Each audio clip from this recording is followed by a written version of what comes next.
Hello everyone. दोस्तों, आज की इस वीडियो में हम समझेंगे रामानुजन्स इनफाइनाइट रूट के बारे में। हमारे पास में कोई एक सीरीज है जो कि इनफाइनाइट रूट्स के साथ है। तो जरा सोच के बताइए इस सीरीज का सॉल्यूशन है वो क्या होगा।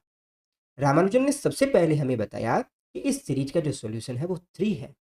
और ये 3 सॉल्यूशन उन्होंने किस तरह से निकाला होगा, इसी को हम आज की इस वीडियो में समझेंगे। दोस्तों, हमारे पास 3 है। 3 को क्या आप ऐसा लिख सकते हो, √9 लिखा जा सकता है।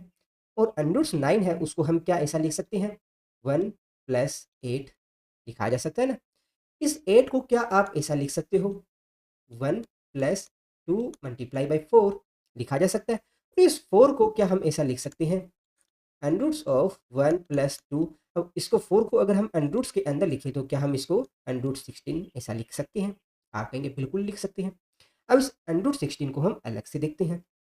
अब इस 16 को हम कुछ ऐसा लिख सकते हैं, अंडरूट्स ऑफ 1 + 2। और यहाँ अंडरूट्स के अंदर 16 है, इसको हम लिख सकते हैं 1 + 15 लिखा जा सकता है। और 15 को भी मैं 3 × 5 ऐसा लिख सकता हूँ, बिल्कुल लिखा जा सकता है। क्या इस 5 को मैं ऐसा लिख सकता हूँ, अंडरूट्स ऑफ 25 लिखा जा सकता है ना, बिल्कुल लिखा जा सकता है।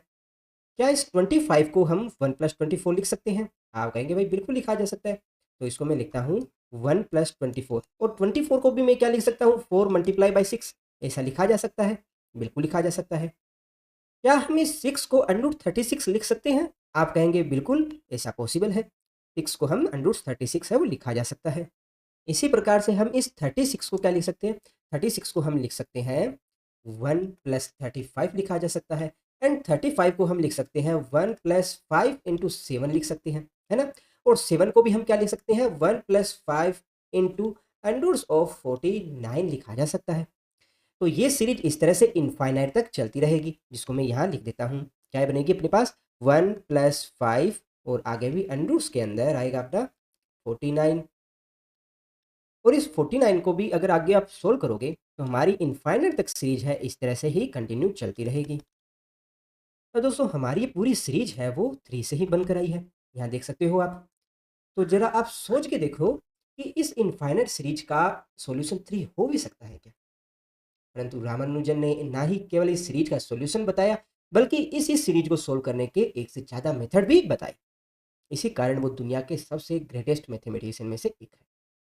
दोस्तों, वीडियो अच्छी लगी हो तो इसे लाइक कीजिएगा, अपने दोस्तों के साथ शेयर कीजिएगा। Thank you.